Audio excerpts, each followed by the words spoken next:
Hello, everybody. I hope you can hear me, and thank you so much for coming to see this presentation on deploy large language models responsibly with Azure AI Studio. Just to get a sense of the room, how many of you work with machine learning today? Oi, yeah, okay, quite a few. Do you already work in AI Studio or Machine Learning Studio? A few do, all right, so you know the subject that we're going to go on to. So I'm going to take us through a short introduction, a little bit about myself, then just recap on the responsible AI principles, give us an overview of what can we do with Azure AI Studio for those who don't work with it on an everyday basis. Then also look at the model catalog where we can do model selections in Azure AI Studio and why we would want to do that. And then after that, covering what we can do once we've chosen the right model, what can we do with optimization, fine-tuning, and prompt flow. And then how can we also securely and scalable deploy our solutions. And after that, how can we make sure to have good monitoring and what kind of evaluation metrics do we have that we can look to, and also which of them are related to responsible AI.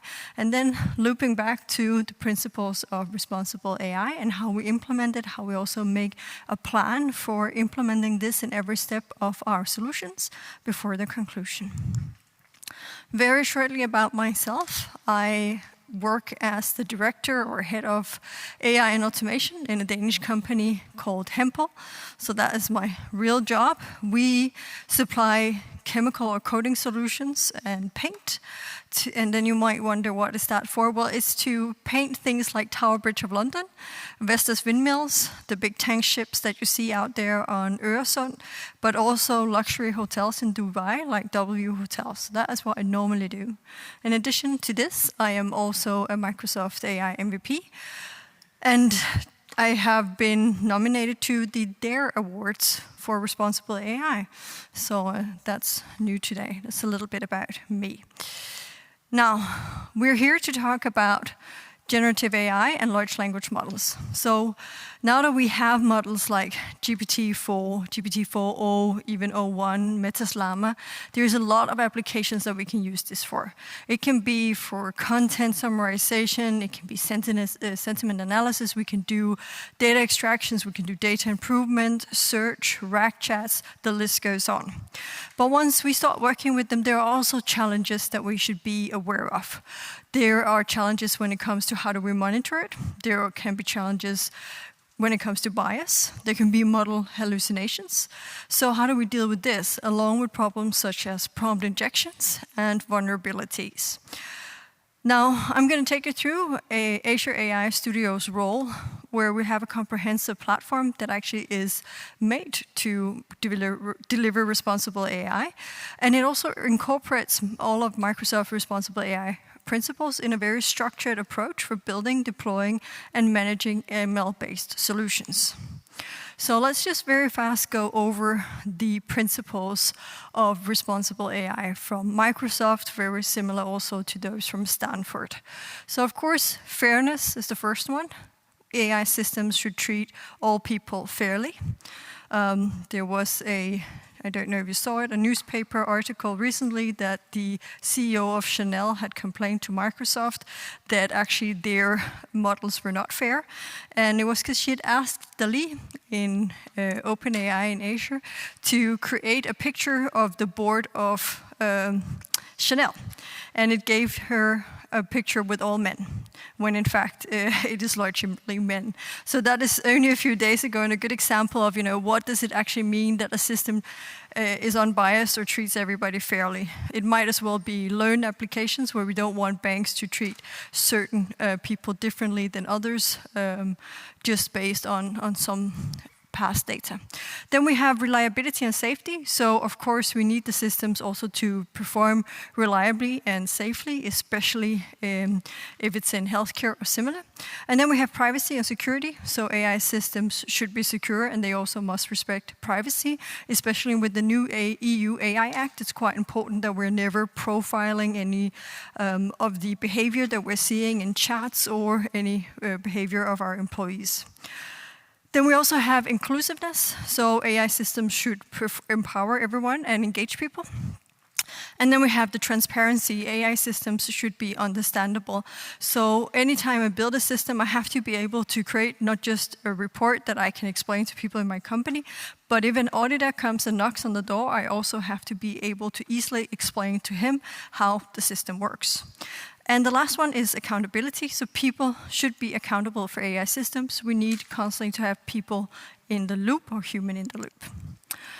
Now, this is already integrated into Azure AI Studio, and it's based on the ethical principles, and it's embedded in most of the stages that we work with in the AI development lifecycle. This should empower developers to build solutions that are aligned with ethical standards without thinking too much about it every single step of the way. And that should help also maintain user trust, ensuring that solutions are trustworthy and also reliable. So some of the things that Microsoft have pioneered are their responsible AI dashboard that you can turn on and use for the models that you are deploying within Azure AI Studio. And another one is Azure AI Content Safety. Those are good examples. And we're going to get back to those later and even more examples. But first, a few of the features of Azure AI Studio. So it gives us the possibility to access thousands of LLMs from OpenAI, Meta, Hugging Face, so forth. Here we can do data grounding with RAG, we can do prompt engineering, evaluations, but we already have these built-in safety measurements and responsible AI dashboards. And it has continuous monitoring from LLMs, which can otherwise be quite a hassle to set up. Now, it builds on a whole platform that already existing. So most of you who already work with machine learning service will say, hey, but I've seen these features before, it's similar. That's true. If we look at things like the monitoring, it's pretty much the same setup you have for monitoring a machine learning service as you have in Azure AI Studio. You look at the way prompt flow works, also almost the same. The same goes for model catalog. So it is many of the same elements. Again, if you ever worked with Microsoft's cognitive services, so the pre-built AI, you also say, hey, I've seen this before. And that's true because all of the former cognitive services that are now renamed into Azure AI services are also included in Azure AI Studio. So you can use it whether you need help with vision, speech, language, document intelligence, but it could also be content safety, let's say for social media. Today is election day. There might be a few people out there on social media who are angry. Maybe we need some content safety for that.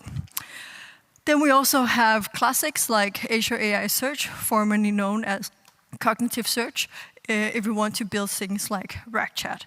So that's a little overview of some of the many components that we have in the Azure AI portfolio, and where on top we now have the UX layer of Azure AI Studio. So if you work with this for a while, you'll see a lot of things you already know, or have seen before. But the idea is that here you actually have a unified platform for developing generative AI apps. It can also be custom Copilot experiences so that you can go to one place as a team and then work with multimodal AI tools. Everybody knows what multimodal is? Yeah, good. So you can be code-centric. You have an easier time for your developers. It's easier also to do your data integrations, so you can ground your models. So let's say you're building a RAG chat, you can even ground them in Microsoft Fabric. You can use SQL databases and so forth. You can also use hybrid and semantic search, same way as if you were using normally AI search in combination with OpenAI Studio. But you actually have the full development lifecycle. So now in there we have model catalog, got prompt flow, and we got a setup to do LLM ops. And then the last important thing for the talk today, we have content classification. We do have model monitoring. We also have setups to ensure that you lower the jailbreak risks or turn on both monitoring and different safety measures against jailbreak. You can test for jailbreak. You can also set up measurements against prompt injections. So those all help to make life a little easier and safer when developing. So all in all, we can explore, compare, evaluate, improve, integrate, test, deploy, and monitor in one unified AI platform. if we look at all the pre-built capabilities, here you do see, if you've worked with Microsoft AI or ML for a while, things that we've seen before. We've got many of the cognitive services built in: speech, vision, language, translation, content, other multimodal capabilities, document intelligence, and search. In addition to that, we have different ways of doing orchestration. So we can do prompt flow, we can do experiments, we can also make use of LangChain for building indexes or agents. Maybe we instead would like to use semantic kernel. And then we have the possibilities of deploying our models so that we can call them as APIs. And along with that, we also get many evaluations that are standard built in. So we can take models and then we can customize them or tune them depending on our needs. Whether we want to have models from Azure OpenAI, it could be a GPT-4o now, it could be Microsoft's models, it could be Meta models, even NVIDIA, things like NeoBERT.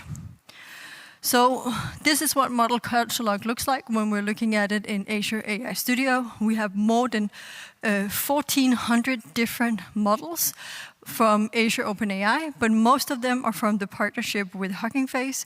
So instead of going into Hugging Face and finding your model and starting your experiment there, you can actually do it safely within your enterprise data platform in Azure AI Studio. There are also some additional open source models ready with curated fine-tuning pipelines, making it much easier to fine-tune them. And then you have the possibilities of comparing the models by using some of the open data sets that are already in here. And there are already standard benchmark possibilities in here. So let's look into how we do the model selections and the catalog. So the key considerations that we want to look into when it comes to choosing one of the models from the catalog is performance. We want to figure out which model is the best for the required tasks without having excessive latency. So we don't want a too big model. Let's say we were just doing sentiment analysis. We don't want to do a GPT-4o. It makes no sense. Maybe we can do a BERT. It would be fine.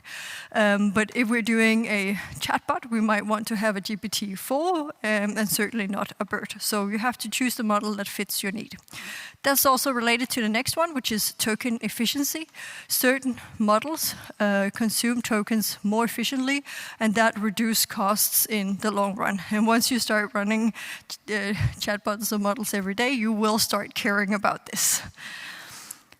Then comes the safety and bias checks. So before you even start using any of the models, you can check if these models are susceptible to bias and ethical risks using tools like the Responsible AI dashboard. So most of you know that many of the big language models are trained on publicly available data, so the internet, and people can be biased, and so is the internet. And so if we look at the early GPT models, they do have bias included. Those are some of the things that we can find by using the Responsible AI dashboard on the models when we already picked them out in the model catalog. So one example of what we could be doing is that we want to do customer support. We need a model that can answer a wide range of different questions. We need to be able to answer in many different languages. We need it to be quite responsive.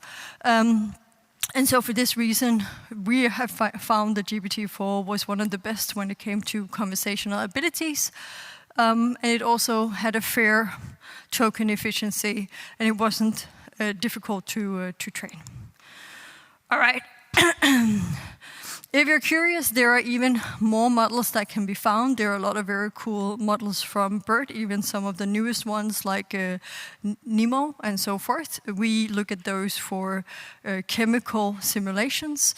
So for us, this is a great place to find open source knowledge, but use it in a way that is safe for us as an enterprise.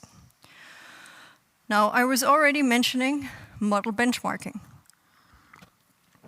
And what we already have built in is a comprehensive comparison view for benchmarking with metrics of foundation models in this model catalog.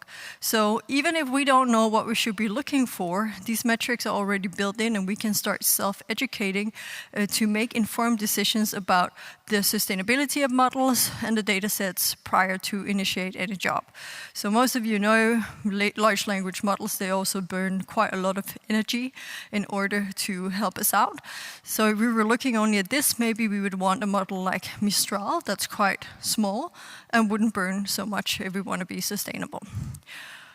We can go into even more details about all the metrics that we would be looking at for model benchmarking. Depending on the purpose, there can be different metrics, but we're just looking overall. We want to look at the accuracy, we want to look at the coherence, we want to look at the groundedness.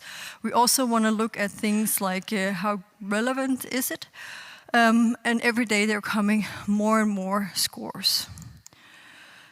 So in a very simplified way, how do you figure out how to optimize your model once you've chosen one?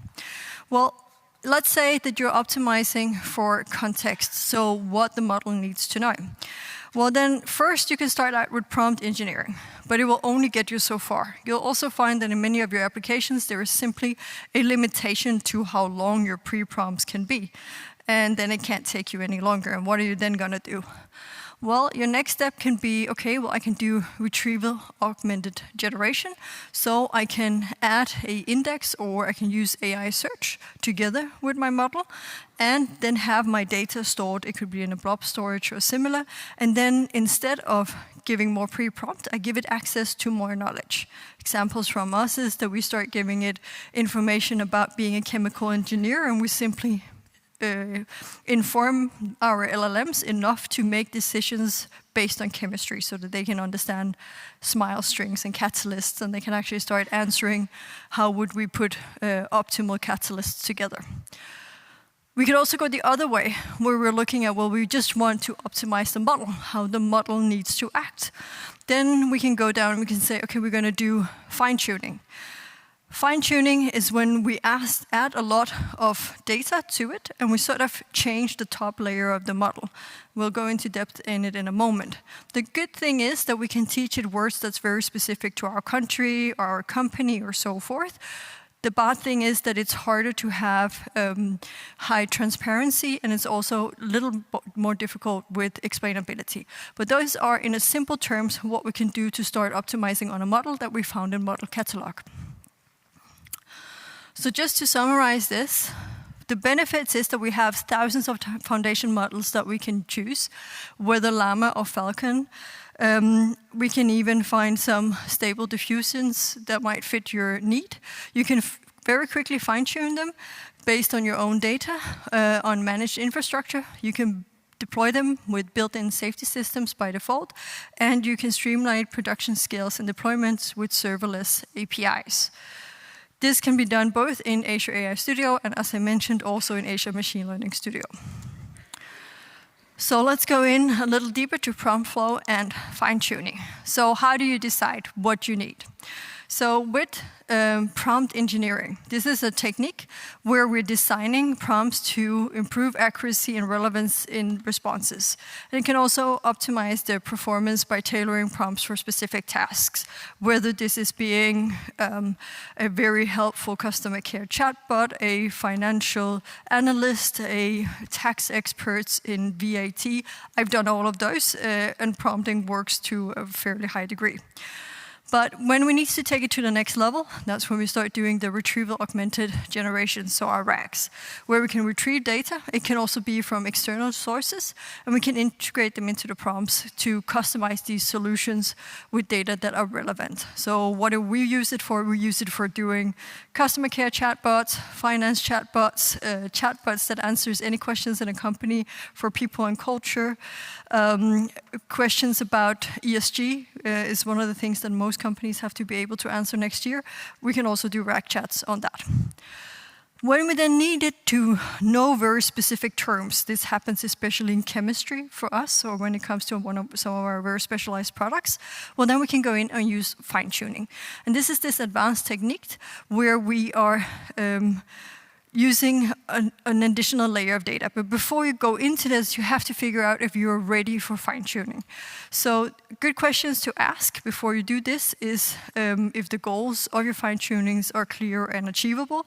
This could be, well, it's because it doesn't know our specific product names. It's because it doesn't know these specific terms in Danish law.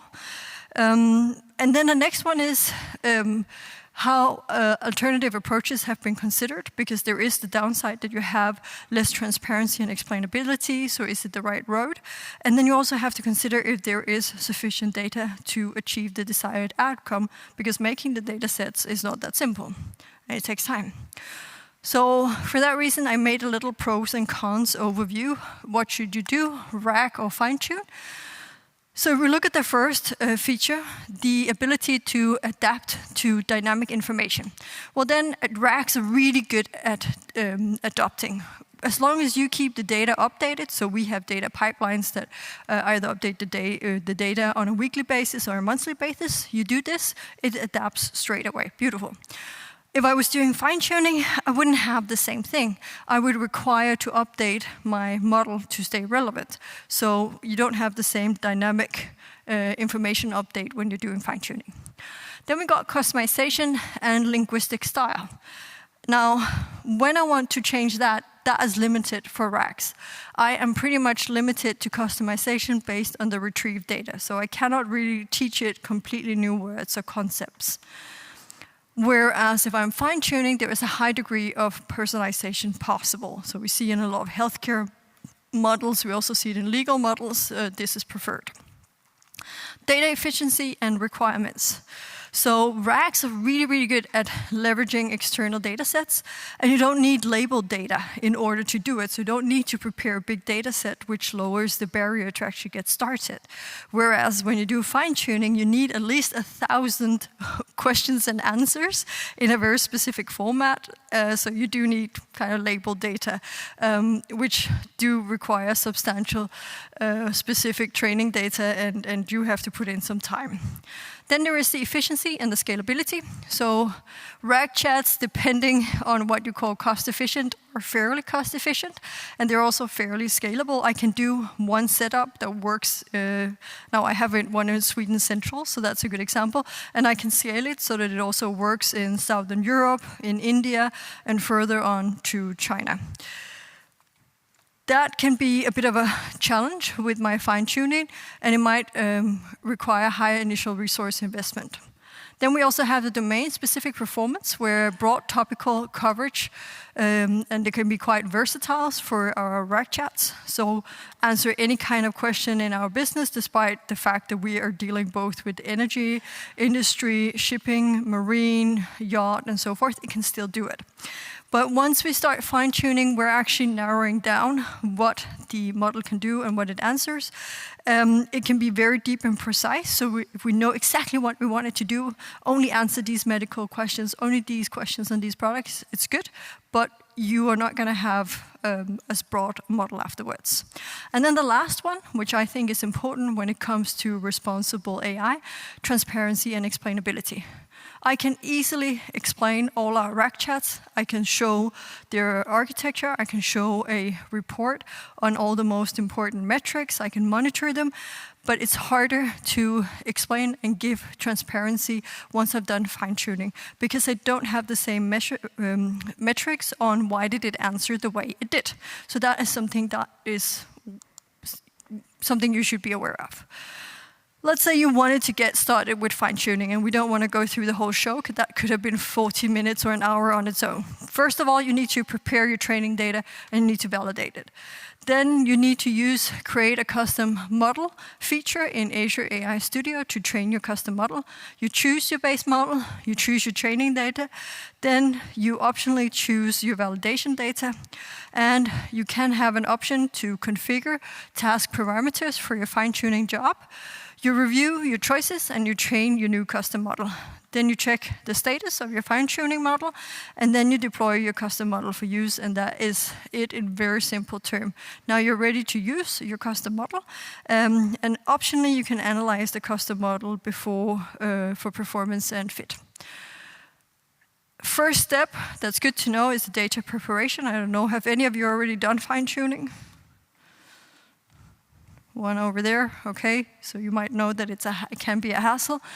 So you must have a document. It can sometimes be a CSV, but mostly it needs to be a JSON document. And in each of the lines like this, you need to have your question and your answer pair responding to a training example. So who won the US election 2024? Unfortunately, Donald Trump. That would then have to be a question and answer pair that we had up there. Best practices in data preparation. I've done it with 50 lines. You can do it. It's just not that good. So fine-tuning performs better with more high-quality examples. So you should provide at least a few hundreds high-quality examples, ideally vetted by human experts. We sometimes have created it based on a Python loop, so reading through articles, finding a question and an answer, and then generating this automatically, but it's better if humans have actually gone through this and vetted it. So another example on something I'm doing is we're collecting the top 100 questions that's been asked to customer service by going through, using Copilot to go through everything that came into the shared email inbox of customer care, getting the top 100 questions and answers, and then I already have the start of my fine-tuning. Good. So increasing the number of examples is usually the best and most efficient way of improving performance in this case. Then the next option is prompt flow. As I mentioned before, you can do it in Azure Machine Learning. You can do it in Azure AI Studio. And the great thing about using prompt flow is that it really gets out the true power of large language models. So it lies in the applications. So whether or not you need to classify a web page or build a chatbot to leverage these LLMs, you can really do it by using a prompt flow. So whether or not you choose AI Studio or Machine Learning Service, you can go in and have a prompt of input, so the text with instructions, and then give it to the LLM to generate a response. So this could be a text generation model. It might be a sentence with a response.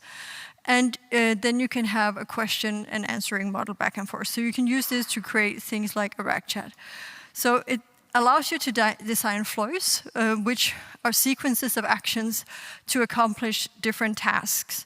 And each process or each flow represents the process from an input-output perspective. So one of the things we use it for is to make sure that our model can answer for different kinds of questions. So whether you want to have an answer regarding a yacht or a big ship or energy and infrastructure, then the prompt flow helps us distinguish how the flow should be for these two things. All right. So it can support our prompt engineering. It can also help optimize models for specific tasks. It can also improve the response quality, and it allows creating prompt workflows so that it can go through steps of if this, then do that. Then it enables adjustments of prompts to achieve the desired responses. So normally, if we only had one prompt layer for our model, it's hard to tell it if this question is about a ship, answer only with this index, and if this question is about energy and infrastructure, answer with documents from this index. We can't do that in a normal pre-prompt or the pre-metadata, but we can do it in a prompt flow. And if it gets very supports, it also supports advanced techniques like reinforcement learning. So the prompt flow are executable workflows. They consist of 3 parts. The first is our input part. The next is our node. And then the third is the output part. And you can have a lot of different steps going in between. And the most important thing is to have set up your connections correctly. Lastly, there are 3 main types of prompt flows. There is the standard flow for LLM-based application development. Then there is the chat flow for conversational applications, as I already talked about. And then there is the evaluation flow. So when I want to start evaluating my chat, I can actually also use a prompt flow for this, evaluating, again, metrics like groundedness, relevancy, coherence, and so forth. All right, So it's already in general availability. This is what it looks like, whether you're in Azure AI Studio or a machine learning service. And it gives you the ability to create AI workflows that can use a lot of different language models, and you can then have them as an API. So once you're done with your prompt flow, you can deploy it the same way you would with a model in a past, a machine learning service, and you can use the API in your web app service or on your web page if you want to do that. So this is also one platform to quickly iterate through and evaluate your Gen AI tune or evaluate your Gen AI workflows. We use it also to evaluate the quality of them. And you can have them pre-built and they already come with custom metrics. And it's also an easy version controlling, so a kind of, not really, but kind of CI/CD for large language models, putting them into operations. All right, then there is the deployment and monitoring. So once we're done with all of this. Now we want to deploy the models, and we want that to be secure. We want it to be with scalable endpoints, and we can do this with Azure AI Studio. So once the model is refined, you also have support to have a reliable and responsible model access across applications. And the secure deployment options also is part of the features. So it also supports enterprise-grade architecture. And what does that include? Well, it means that not only do you have online endpoints that you can use, you also have a reliable and responsive model. You can put up monitoring in this, so you can also see the latency, downtime, so forth. In addition to this, you can have auto-scaling capabilities for varying workloads, not for all models, but for many of the generally available big models. And then you have private endpoints. So let's say you're building a solution that has sensitive data, or your company has a fairly high grade of governance on AI, then it's really good that you also have the private endpoint where the information will only travel on an isolated access within a virtual network and have data privacy. And you no longer have to ask for, you don't have to fill out a form to get this anymore. You can get it by default. And in addition to this, you have role-based access control. So you have a precise control over access and management. So anytime anybody wants to log into one of our solutions, let's say chat with a chatbot, first, the user has to be added to a Microsoft Entra user group, and then they can log in with their Microsoft Entra credentials and see the model. And when it's very advanced, we also add filtering into AI search so that there is a difference between what people in different regions might be seeing when they are asking questions to the chatbot. So those are some of the real-world scenarios that we work with. So for us, the important part here is that we have secure deployment options where we don't have to set everything up. We just have to enable it. And one of them being the managed online endpoint, the auto-scaling that can handle many varying dynamic loads. The private endpoints, so that our security and compliance teams are also happy. And then the rollback access security, so that I can always promise that the users have the same degree of access to information as they would normally have in their Microsoft Entra user groups. Now, if we had to make a very, very simplistic overview of the development lifecycle of large language models, this might be what it looks like. So we have the initiation part where we're defining a use case and we're designing a solution. Maybe we're doing a POC. Then we start the experimentation. We develop a flow. We test it with a small data set. Then we can do evaluation and refinement and assess how we're doing. Maybe we test on even larger data set. And then we're ready to go into production where we can deploy. And now we can start monitoring the flow. So for us, one of the real-world examples is our customer care chatbot, where we have a high volume of customer support across the globe. So we needed to be scalable. We needed to handle an increased demand. Normally, we hire 20% new people every year in customer care. We're hoping that it can help us retain those we have and not have to hire as many new people. And then we have the managed online endpoints to make sure that it's secure and efficient in operations, and we can scale it reliably. So whether or not I have this set up only here in Sweden Central, or I also roll it out in Southern Europe, Middle East, or India. And then we have the private endpoints to safeguard sensitive customer information. We might think this is silly, but sometimes when you're pulling in data and you didn't get much more than this is where you should be pulling it from, maybe you didn't check it. And so I have seen examples where people accidentally in SharePoint sites have put in a passport or other ID information, and then at some point you catch it here when you're looking at your sensitive information for your customer care chatbot.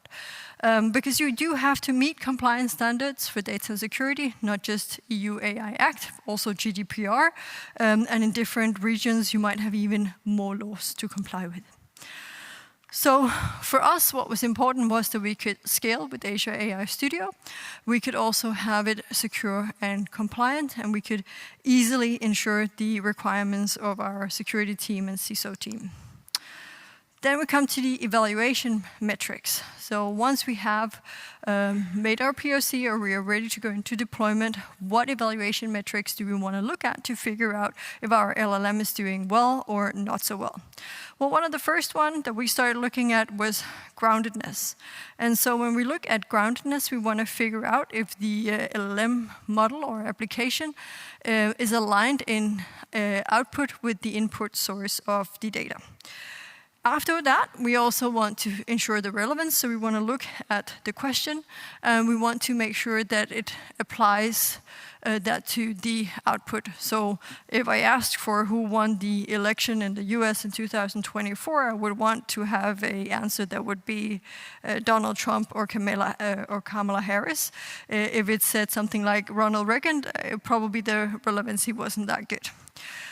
Then coherence, we also need to evaluate the logical flow and readability of the LLM application's text. That might seem really simple, but once you're starting to explain chemical systems, that can get a little tricky. Next one, fluency. Assess the grammatical and linguistic accuracy of LLM applications output. They mostly do really well in English, but once they are having to answer in Danish, Swedish, Spanish, Chinese, it's not always as good. Then similarity, so quantifies the contextual semantic match between the LLM application's output and the ground truth. If you have a fine-tuning data set, it's really easy to do because you know I have at least 1,000 questions and answers that you can match it to. Otherwise, it can be tricky. Another study for us has been a healthcare chatbot, where we also really needed to ensure that not only was it accurate, but it was also taking care of the sensitive data.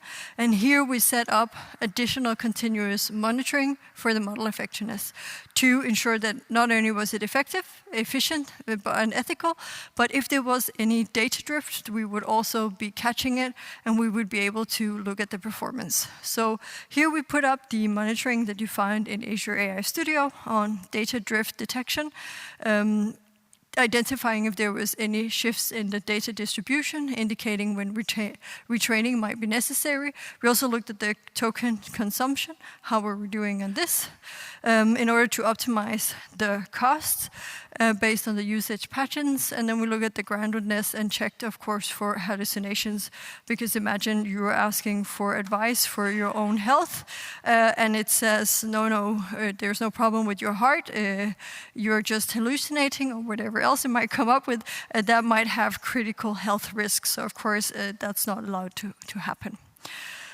And then back to where we started, responsible AI. So we want to make sure at all times that we live up to these 7 principles of fairness, reliability and safety, privacy and security, inclusiveness, transparency, and accountability.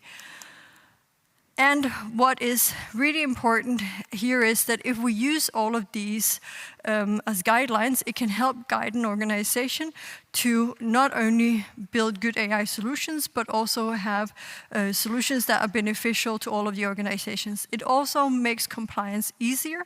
You'll find that if you follow each of these steps in your AI policy, it actually becomes a lot easier to be compliant. And once you start out that way, you're also mitigating potential risks down the road. So, and when you have less risks and you have less issues in your first developments, then you also build more trust and you can build more good AI solutions for your organization. So it's good with a comprehensive platform that already incorporates all of these principles and then a very structured approach to building, deploying, and managing LLMs. In addition to this is a bit long video. You also have the long version of the responsible AI dashboard that looks like this. The video is more than 2 minutes. That's how many different kinds of metrics is in the responsible AI dashboard. You can go in and deploy. Again, you can use it in machine learning service. That's where we started. You can also use it in Azure AI. And it's quite comprehensive dashboard for all ethical AI governance, so you don't have to think of it yourself. You can go in and just deploy this and you're good to go. In addition to this, we have the risk and safety dashboards, and I'll show you those in one moment, so that we can ensure the whole deployment lifecycle is supported. Because you might start with a business need, maybe you try some prompt, you find the right LLM, you have a hypothesis, and now you go into doing a RAG or similar, and then you start to having quota and cost management and your monitoring. But in order to start this journey well, I brought this little list that I actually found while I was writing our AI policy, and I was reading through Microsoft's principle on responsible AI. And this list I thought was so good, so I know there's a lot of text, but I just want to go through it with you. Because it says that our successful release requires some planning and preparation, so please consider the following guidelines. Devise a phased plan that enables you to release the solution initially to a restricted group of users. This approach enables you to gather feedback and identify problems before releasing to a wider audience. I can only say from experience, this is true. Also, create an incident response plan that includes estimates of the time it will take to respond to an unanticipated incident. Having had this with our security team, I can just say this is a great idea to have from the beginning. Next one, create a rollback plan that defines the steps to revert the solution to a previous state if an incident occurs. Let's say you have a team of junior developers. You go on holiday, they have no clue what to do when an incident happens. It can happen. If you already have created a rollback plan, you can stay on holiday, and that's nice.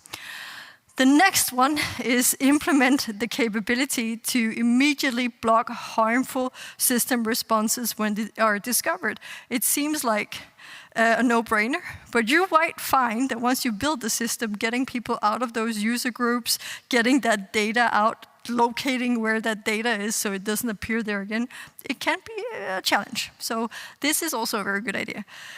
Implement a capability to block specific users, applications, or client IP addresses in the event of system misuse. Also really nice to have implemented together with your security team.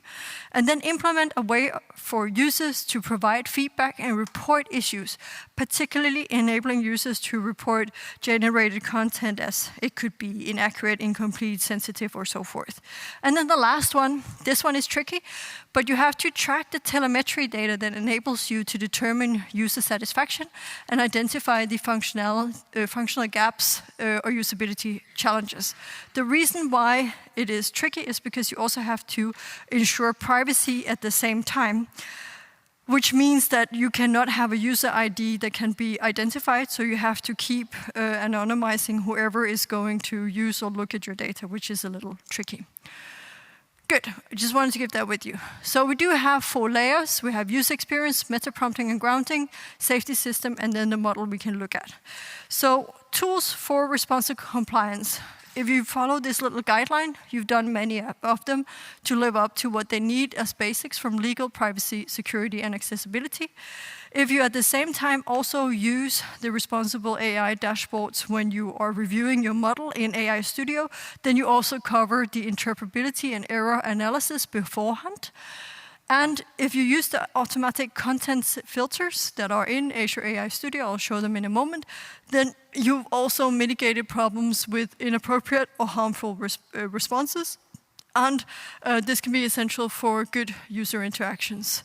And if you then have followed the guidelines here, you can also easily ensure transparency in your AI solutions and interactions.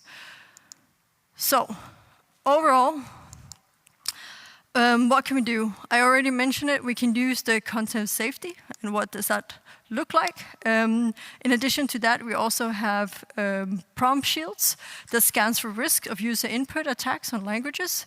We have groundedness detection. We can have protected material detection, and we can have custom categories.